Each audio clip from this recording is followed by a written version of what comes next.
ආයිබෝවන් සුසන්ස් kitchen YouTube channel එකට වෙනද වගේම ඉතාමත් ආදරයෙන් පිළිගන්නවා. ඉතින් අද ඔයාලට මම අරගෙන ආවේ ටිකක් වෙනස් වීඩියෝ එකක්. ඒ කියන්නේ අපිට කුසියට අදාළ දේවල් තමයි. ඉතින් මට හිතෙනවා අපි සාමාන්‍යයෙන් බහුතරයක්ම මාසෙටම අදාළ grocery items ගන්නවා. එහෙම නැත්නම් සති දෙකකට සැරයක්, සතියකට සැරයක් දැන් දෛනිකව වැටුපක් ගන්න කෙනෙක් නම් දෛනිකව අදාළ බඩු ඒ විදිහටනේ grocery shopping කරන්නේ. ඉතින් grocery shopping කරන එක අත්‍යවශ්‍යම දෙයක්.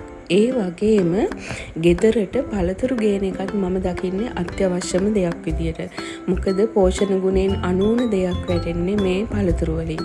ඉතින් සමහර වෙලාවෙදී අපිට දරුවන්ට පළතුරු කවා ගන්න අපහසු වෙනවා. එතකොට ජූස් හදලා පොවන්න පුළුවන්. ඒ වගේ යම් යම් විදියට දරුවන්ට මේ පළතුරු ටික ගුණදායක විදියට හදලා දෙන්න පුළුවන්. ඉතින් මම මාසෙටම grocery shopping යන දවසටම මාසෙටම අදාළව පළතුරු ගේන එක පුරුද්දක් කරගෙන තියෙන්නේ. මොකද සාමාන්‍යයෙන් ගෙදර ඉන්න පොඩි දෙන්නම පලා වර්ග, එළවලු වර්ග කන්නේ හරියම අඩුයි. ඉතින් එතකොට ඒ වගේන් අපිට ලැබෙන පෝෂණ ගුණය මේ පළතුරු වලින් හරි ලැබෙන්න ඕනේ. ඉතින් ඒ නිසා තමයි මම වැඩිපුරම මේ පළතුරු අරගෙන එන්නේ. ඉතින් හැම වර්ගයක්ම නියෝජනය වෙන්න මම පළතුරු අරගන්නවා. ඒ විතරක් නෙමෙයි ගෙදර අය ආසේවා එක එක්කෙනා එක එක පළතුරු වලට කැමති. ඉතින් ඒ විදියට හැම වර්ගයකින්ම වගේ මම මාසෙට අදාළව ගේනවා. ගෙනල්ලා ඒක ඒ කියන්නේ සාමාන්‍යයෙන් සතියට මෙන්න මේ පළතුර මේ දවසට මේ පළතුර ඒ විදියට හිතේ තියාගෙන තමයි මේක ඒ කියන්නේ පරිභෝජනයට ගන්නෙ. ඉතින් සමහර දවස්වලට දැන් කොමඩු නම් අපිට පුළුවන් මේක ජූස් එකක් හදලා දෙන්න. එහෙම නැත්නම් පොඩියට කෑලි කපලා කන්න ආස හිතන විදියට ලස්සනට හරි ගස්සලා දෙන්න පුළුවන්. දොඩම් ජූස් එකක් විදියට හදලා දුන්නම හරිම ආසාවෙන් බොනවා. peer වගේ දේවල් චූටියට පෙති කපලා ගම්මිරිස් චුට්ටක් දාලා ලුණු චුට්ටක් දාලා දුන්නහම හරිම ආසාවෙන් කනවා.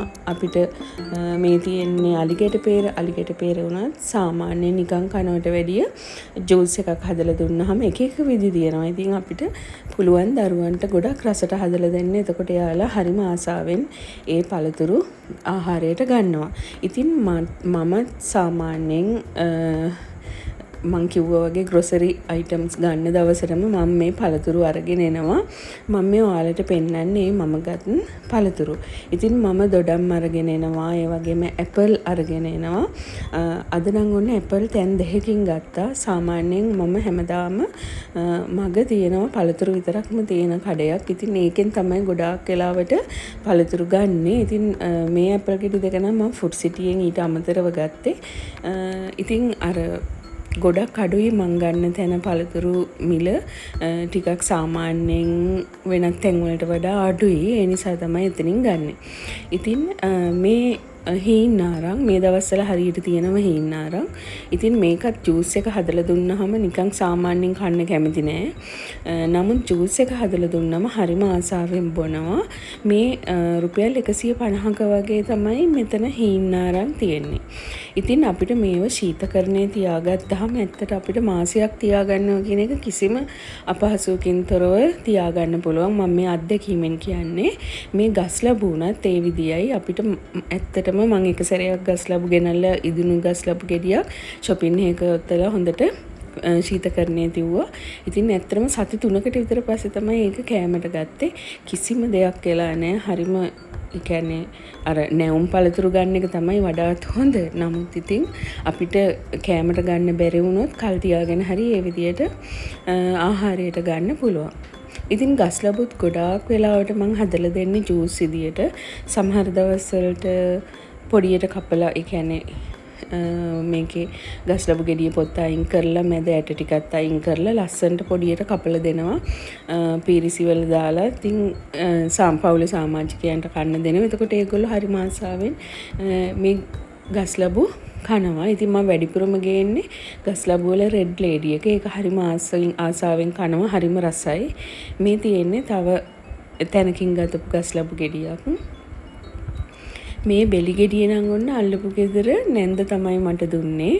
ඉතින් ඒක නම් ගොඩාක් ලොකුයි ඒ බෙලි ගෙඩිය. ඒ වගේම මේ හීන්න අරන් ටිකක් දුන්නේ අල්ලපු ගෙදර නැන්දම තමයි. ඉතින් මේ ඔයාලට මම වීඩියෝ එකකුත් ගෙනල්ලා ඇති මේ ලොකු බෙලි ගෙඩිය කොහොමද රසට බීම එකක් හදලා බොන්නේ කියලාත්. මොකද බොන්නේ නැති කෙනෙක් වුණත් ඒ විදිහට හදලා දුන්නාම ආසාවෙන් බොනවා. බෙලි කියලා කියන්නේ හරිම ඖෂධීය ගුණයෙන් යුක්ත දිව්‍ය ඔසුවක් වගේ පළතුරක්. ඉතින් ඔයාලත් බලන්න මේ වීඩියෝ එක. ඉතින් ඇපල් අපිට පුළුවන් මේ ග්‍රීන් ඇපල් ගොඩක් ගුණදායකයි. මේ රෙඩ් ඇපලුත් ගුණදායක වගේම හරිම රසයි. ඉතින් අපිට පුළුවන් එක එක දවසට මේ ප්‍රමාණවල් ඇත්තට මේ දොඩම් ගෙඩි ඒ කියන්නේ ඔරෙන්ජ් ජූස් අපිට හදලා බොන්න පුළුවන්. සාමාන්‍යයෙන් දොඩම් ගෙඩි දෙකකින් පුළුවන් අපිට 4 දිනකට වගේ හදන්න බ්ලෙන්ඩර් කරලා. ඉතින් පොත් ඇරලා ඒ විදිහට මම ඔයාලට දවසක වීඩියෝ එකක් අරගෙන එන්නම්. වෙළඳපොලේ විකුණන්නත් තියෙනවා. ඒ කියන්නේ පළතුරු බීම ගන්න තැන්වල. ඉතින් මේ කෙසෙලුත් ගෙනල්ලා තියෙනවා. කෙසෙල් සමහර දවසට මම කෙසෙල් නම් මම සාමාන්‍යයෙන් සතියකට සැරයක් වගේ මගදී දැක්කොත් අරගෙන එනවා. එකම වර්ගෙ නෙමෙයි. පුවාලු, ඒ වගේම ඇඹුල්, සීනි කෙසෙල්, ඒ වගේ හොඳට තියෙන ඒවා මම අනිවාර්යෙන්ම අරගෙන එනවා.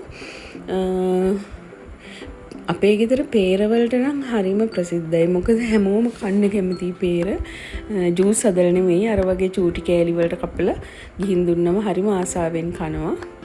ඉතින් ඔයාලට පුළුවන් ශීතකරණයේ මේක ගබඩා කරද්දී මේ වගේ ලොකු භාජනයක් අරගෙන ඒ එක එක පළතුරු වර්ග ඒ කියන්නේ ගෙඩි සහිත ඒවා මම දැන් මේකේ පේර, අලිගෙට පේර, ඒ වගේම බෙලි ගෙඩියක්, ගස්ලබු ගෙඩියක් දාලා මේක ශීතකරණයේ දාන්න පුළුවන්. ඉතින් ඔයාලට මේ වගේ ලොකු බොක්ස් නැත්නම් ඔයාලට පොඩි ඒවට පොඩි ඒවගේ වුණත් අසුරලා තියන්න පුළුවන්.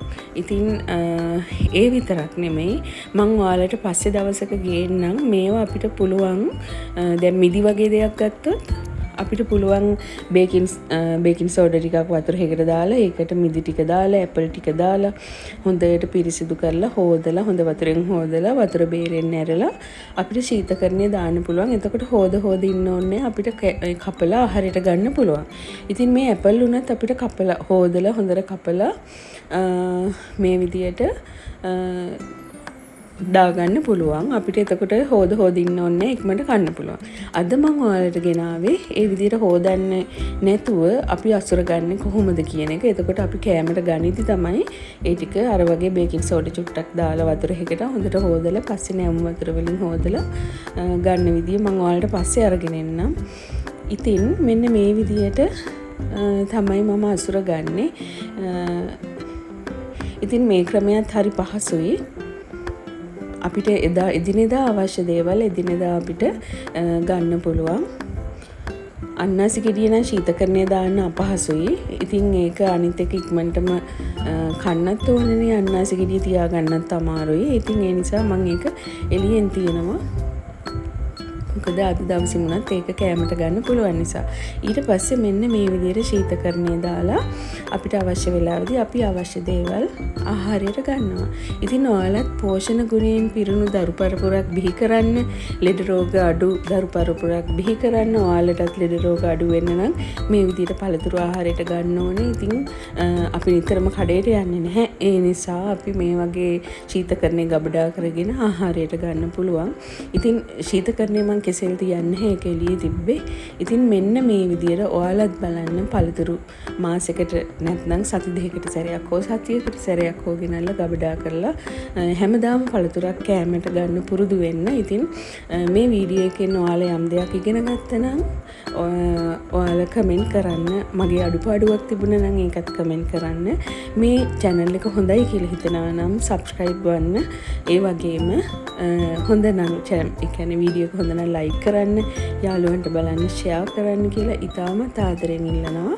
ඉතින් නැවතත් මේ වගේම වීඩියෝ එකක් අරගෙන එනතුරු අද වීඩියෝ එකත් එක්ක සම්බන්ධ වුණු ඒ වගේම බලපු නොබලපු හැමෝටම ගොඩාක්ම ස්තුතියි කියලා කියනවා. ඉතින් අදට මම නවතින්නම්. සුබ දවසක් කියලා ප්‍රාර්ථනා කරනවා.